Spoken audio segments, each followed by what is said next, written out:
monsieur le ministre. C'est pour ça aussi, sans doute, que j'ai été ému tout à l'heure.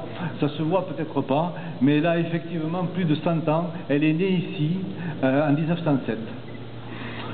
Et elle a commencé son histoire avec la meunerie, car nous sommes des artisans du blé. Et nous affectons un budget annuel aussi important à installer des boulangers qu'à installer des agriculteurs.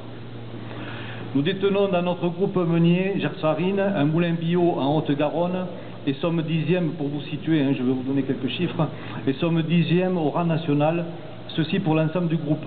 Nous avons une taille régionale avec l'Union Plémont pour la viticulture, et l'on vous présentera tout à l'heure ces produits. Nous sommes numéro 1 national en céréales à paille et également depuis cette année au conseil d'administration du 5e semencier national, COSA de semences, semencier régional, également exportateur. Ceci avec d'autres coopératives. Nous sommes aussi membres de COP de France, que vous connaissez, et également membres du conseil d'administration de InVivo, qui est situé au 83 avenue de la Grande Armée à Paris. Tout ceci, monsieur le ministre, pour vous dire combien nous sommes attachés à notre statut coopératif. Nous sommes un cas concret de construction solidaire et mutualiste. Nos parlementaires nous connaissent bien et je les remercie d'agir dès que nous les alertons sur des messages, sur des menaces qui parfois se font jour vis-à-vis du statut coopératif. Nous sommes à Terre de Gascogne des acteurs majeurs de l'équilibre et de la vie des territoires. Nous sommes une force économique et il est écrit dans notre cadre de référence que nous sommes une entreprise citoyenne. Qu'il s'agisse de nos élus du conseil d'administration, le plus souvent actifs aussi dans la vie de la cité, il y a beaucoup d'élus, ou de nos administratifs, nous savons travailler en équipe et nous savons travailler en filière et de manière participative. Nous croyons beaucoup à la formation des femmes et des hommes et nous investissons pour cela. En cette année internationale de la coopération et en ce mois de novembre de l'économie sociale et solidaire, nous vous encourageons, monsieur le ministre, à veiller attentivement sur le statut coopératif. Véritable rempart contre les crises et les dérives du capitalisme. Nous mesurons concrètement que c'est dans une agriculture vivante et des zones rurales dynamiques que nous pourrons maintenir des services publics, que nous pourrons maintenir nos écoles et la République de liberté, d'égalité et fraternelle. Maurice Boison, notre vice-président, chargé de la filière viticole, et Cédric Garzuel, qui est ici directeur du site, vont vous faire visiter nos installations. C'est une partie des installations de Terre de Gascogne. Et Patrick Desangles pourra, si vous le souhaitez, vous évoquer un peu plus sur le plan technique la vie du groupe, sachant que nous sommes dans un processus d'installation de label de développement durable et que ça aussi, ça convient bien à notre statut coopératif. Je vous remercie de votre attention, monsieur le ministre.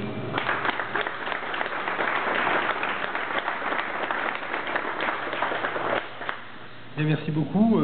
Bonjour à tous. Je ne vais pas saluer les élus, le préfet, mais vous saluez vous. Je suis très heureux d'être ici. Vous l'avez dit, si en tout cas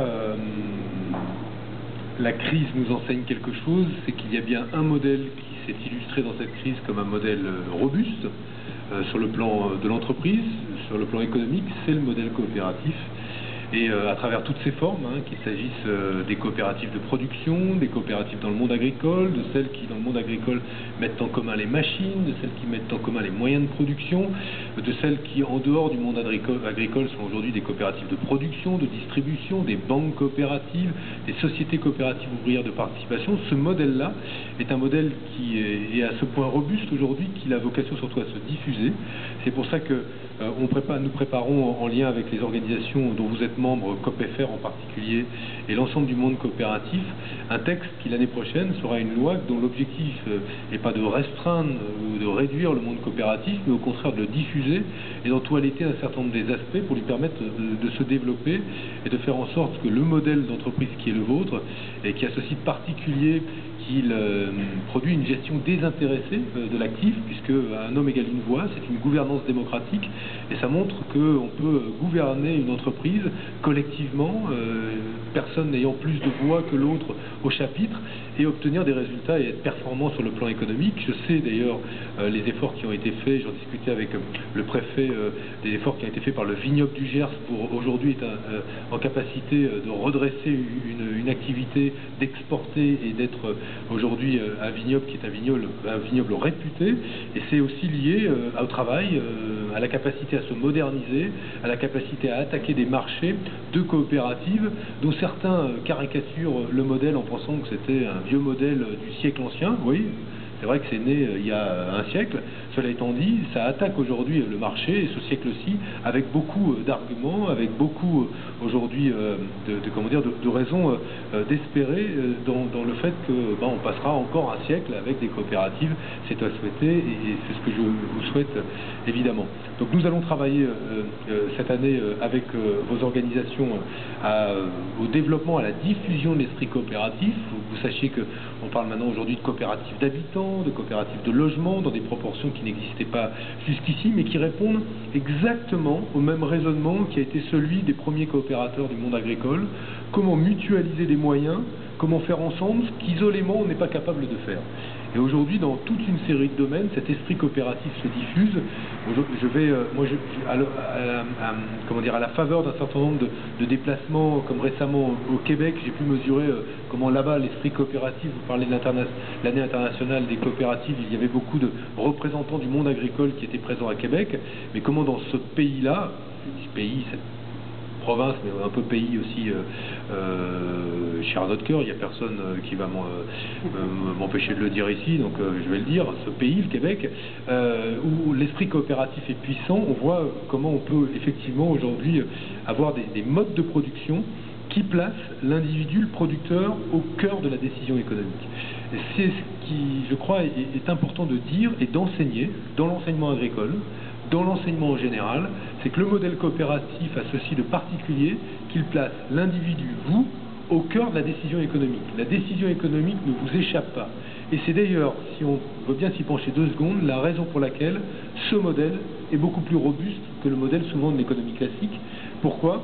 Parce que celles et ceux qui prennent la décision sont celles et ceux qui sont les producteurs. Et pas un propriétaire, qui serait un propriétaire du capital, désintéressé au bout du compte de la vie de l'entreprise, et qui n'attend d'une chose, c'est que son capital lui apporte un peu plus de sous chaque année, c'est-à-dire qu'il a un retour sur investissement. Le fait que vous soyez les propriétaires, vous, de l'outil de production, garantit qu'il soit plus durable et plus robuste. C'est démontré par toutes les statistiques. Je veux vous dire que les entreprises de l'économie sociale et solidaire, les coopératives en particulier, ont une durée de vie bien plus importante, bien plus longue que leurs concurrents de l'économie dite classique. C'est là encore la démonstration qu'il y a un modèle d'entreprise qui est un modèle d'entreprise particulièrement performant.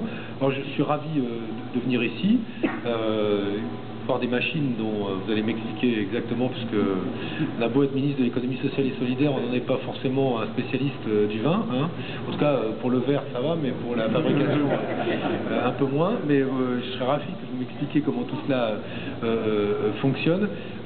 Et je suis vraiment très heureux d'être ici, très heureux d'apprendre que se prépare une fusion qui va amener à ce qu'on fasse naître et émerger un groupe avec 7000 adhérents, c'est considérable, avec autant de salariés, des capacités qui sont des capacités à créer de l'emploi, à exporter, qui sont aussi extrêmement importantes. Tout ça pour dire qu'on se pose souvent la question de savoir quels sont les exemples qu'on peut montrer d'une économie française qui gagne des marchés, une économie française performante, et on va toujours chercher la start-up qui a gagné.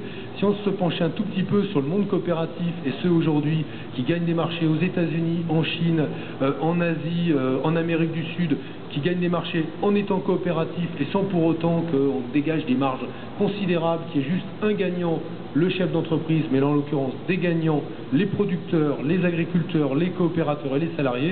Et moi j'aimerais qu'on montre davantage de coopératives, un petit peu moins de start-up, et on verrait que l'économie française vous doit beaucoup, et beaucoup plus qu'on ne le dit dans les grands journaux. Je vous remercie.